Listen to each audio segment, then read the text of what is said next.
26-ից 62% զեղչ հազարանուն ապրանքի համար մինչև հուլիսի 16։ Minutes for reply at the end of the debate. You have the floor. Thank you very much, Mr. President. Thank you, colleagues. Firstly, I want to begin by saying what this report is not about.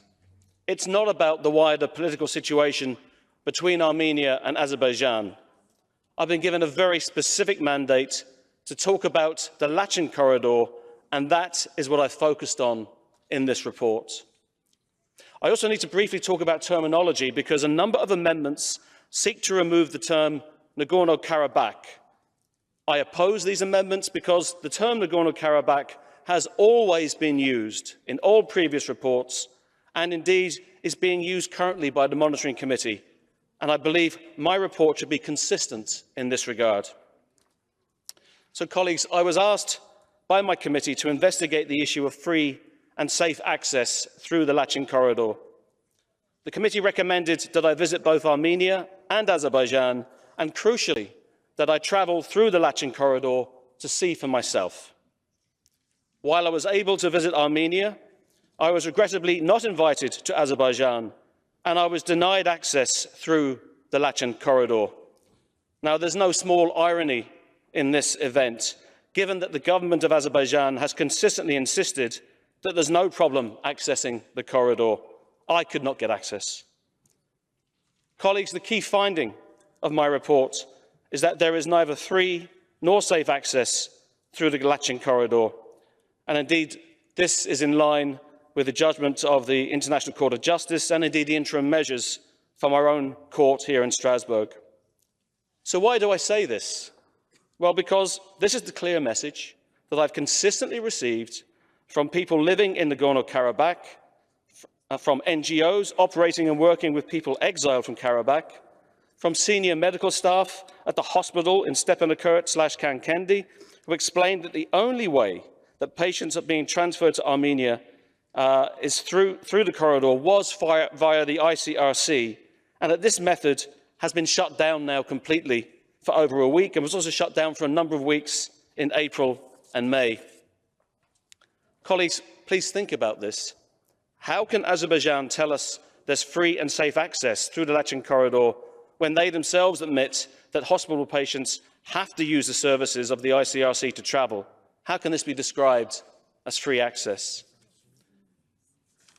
So, the lack of access has been the case since the 12th of December last, when a group of so-called eco-activists set up a blockade on the Lachin corridor, apparently making claims of illegal mining. I say so-called eco-activists because, in fact, many of these environmental protesters have been identified as members of the Azerbaijan military with government backing.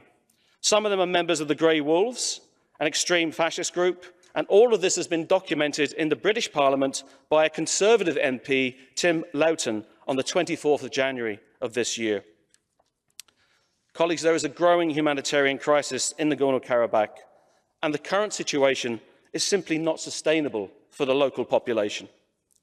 The crisis manifests itself in many ways: enforced family separation, enforced isolation of an entire community, and the fear and panic that that engenders. Access to food, access to medicines, access to medical care, access to education. Schools were closed for months during the winter because of the inability to heat them. And this was due to the deliberate cutting off of electricity and gas to the region. Electricity cut off since the 9th of January, gas cut off on several occasions, and then indefinitely since the 21st of March. So the only means of travel was for people who were sick, and that was through the ICRC, but that has been completely shut down now. So I want you to take a moment to imagine the situation that community finds itself in, cut off and to their minds forgotten by the international community. And then there is the hate speech which comes from the very highest levels of the Azerbaijan government.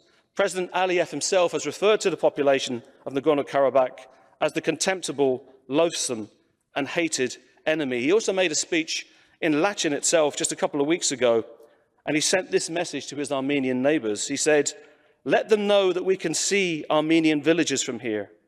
We can see those villages, so they should not forget about that." And one further example, the Foreign Affairs Committee in the Azerbaijan Parliament actually referred to the Armenian diaspora as a cancer on the body politic of Europe. Colleagues, please, I hope we can all agree that this language is entirely unacceptable. So, my report makes a number of key recommendations. We should open the Lachin corridor, we need to see it open, and we need all parties to abide by the trilateral agreement. Crucially, we need a fact-finding mission to Nagorno-Karabakh. This is really the elephant in the room, and it's a particularly large elephant.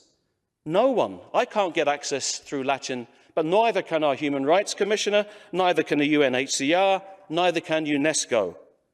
I have to ask the question, what is it that Azerbaijan are afraid that we will see? I call for gas and electricity to be restored immediately. I call on both countries to work with the Council of Europe to adopt key protocols re the protection of minorities, i.e. the Framework Convention for National Minorities, and a Charter for Protection of Minority and Regional Languages. Colleagues, to conclude, the current situation is simply not sustainable.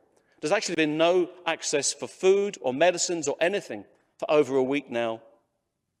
We know the corridor is blocked. I'm saying that to you, having done as much thorough research as I can, and without being able to access the Lachin corridor because that was denied. As we head towards the winter, they're expecting more power cuts. They're literally running out of the ability to produce any energy because the hydroelectric dam they have is now running out of water. The situation is not sustainable. A human rights crisis is developing and continue to worsen.